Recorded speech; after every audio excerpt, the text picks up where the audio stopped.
warahmatullahi wabarakatuh. Masih bersama channel Bertani dan Berternak, suatu channel yang membahas masalah pertanian dan peternakan ya, termasuk integrasi pertanian.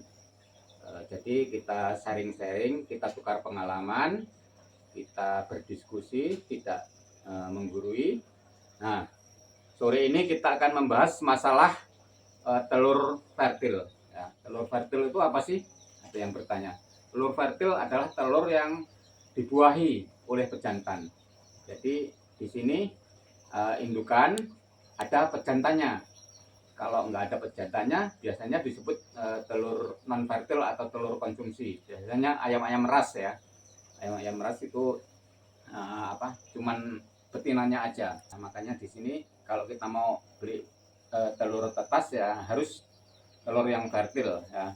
Di sini telur fertil itu banyak ininya perhatikan.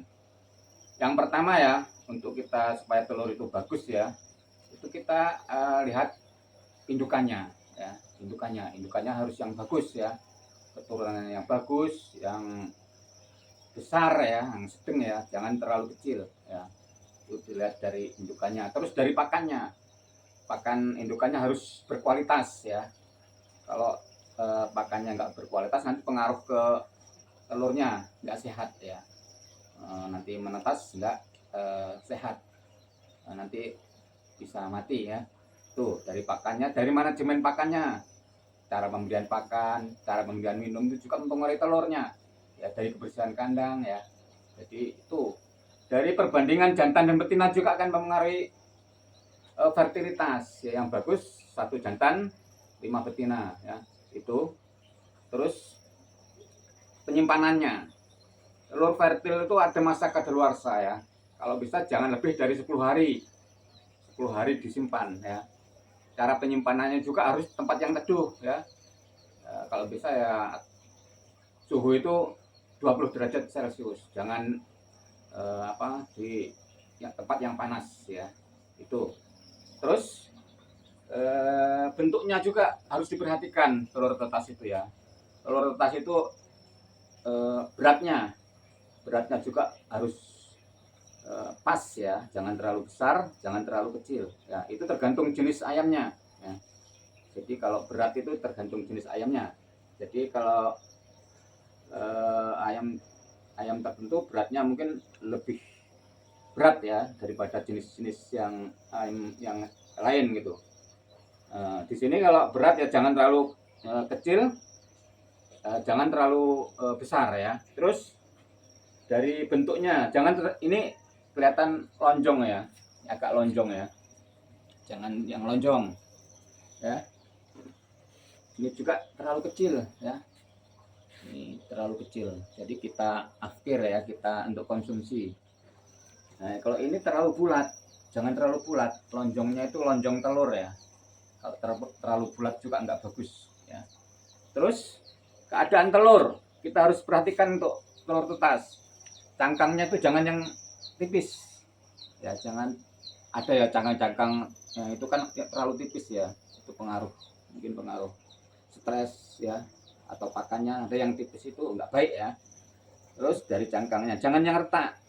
Sebelum kita masuk ke mesin tetas, kita perhatikan satu persatu, ada yang retak enggak. Kalau yang retak ya kita singkirkan. Terus habis itu apalagi dari berat ya tadi, dari keretakan, dari bentuknya ya. Terus cara penyimpanan tadi,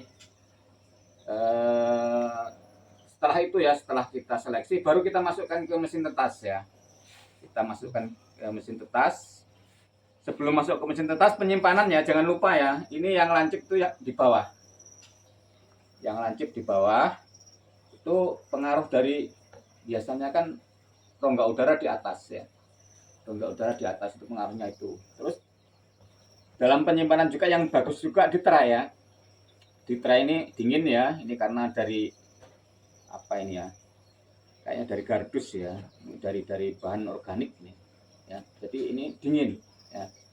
Kalau penyimpanan di ini memang awet ya, aman ya kalau disimpan di tray. Ini tray ya, tray atau karpet kalau bahasa peternakannya tray ya. Kita pilih satu persatu. Ini yang apa namanya ya, yang bagus ya cara menyusunnya. Kalau ngadep ke sana semua ya. Jadi ini sebelum masuk ke mesin tetas, kira-kira 2 jam sebelumnya kita panasin dulu ya. Kita panasin dulu supaya suhunya nanti normal ya. Normal itu suhu di sini kan 37 sampai 38 derajat ya. Terus sebelumnya juga kita siapkan bak untuk supaya kelembapannya itu stabil ya, antara 55 ya. Antara 55 sampai 60 kelembapan. Dalam mesin tetas juga diperhatikan pembalikan telur ya. Pembalikan telur harus dibalik telur itu ya. Karena kalau di ayamnya itu pasti, kalau kita perhatikan ayam itu selalu membalik ya, membalik telurnya supaya suhunya rata ya. Suhunya rata. Makanya telur juga ini 3 jam sekali ya, ini bergeser ya, bergeser supaya suhunya merata. Terus dalam 4 hari pertama jangan dibalik ya. Nah, dalam 4 hari pertama telur jangan dibalik. Terus masuk hari kelima baru dibalik ya. Dibalik sampai 18 hari. 18 hari menjelang menetas dimatikan. Dimatikan yang rak gesernya. Rak gesernya dimatikan. Tapi lampu tetap nyala ya sampai menetas. Biasanya hari ke-19, 20 udah mulai menetas ya. Terus hari 21. Nah, mulai hari 18 itu pagi, siang, sore atau pagi sore disemprot ya. Pakai semprotan itu yang 1 literan itu ya, supaya lembab ya, supaya cepat menetas ya. Disemprot. Habis itu sekitar umur biasanya 19 hari, 20 hari udah mulai menetas ya. Nah, ini sebelum kita ambil ke kandang brooder. Kandang brooder itu kandangan ayam yang ada lampunya, suhunya itu paling enggak 30 derajat Celcius ya, 32 derajat Celcius ya. Nah, itu sebelum masuk ke kandang brooder, anak ayam harus bulunya sudah kering ya, itu kira-kira 6 jam sampai 10 jam. Kalau bulunya masih banyak basah, jangan ditaruh di kandang brooder ya. Itu bisa mati ya kalau masih terlalu basah ya. Jadi anak ayam itu punya cadangan makanannya. Anak ayam punya cadangan makanan dari telurnya. Jadi selama 15 jam pertama ya atau lebih ya, itu tidak makan ya. Jadi kita kasih makan setelah di kandang brooder. Itu aja sedikit-sedikit aja ya. Ditaruh pertama-tama ditaruh di lantainya ya, di lantai atau sama di tempat makannya. Karena masih belajar makan ya. Itu aja ya tadi rangkaian mengenai telur tetas ya. Telur tetas itu banyak ya faktornya, mulai dari indukannya ya, mulai dari manajemen pakannya, manajemen pengelolaannya, terus bentuknya tadi, cara penyimpanannya ya, terus manajemen yang di mesin tetas, suhunya, kelembapannya, apalagi pembalikannya ya, itu harus diperhatikan.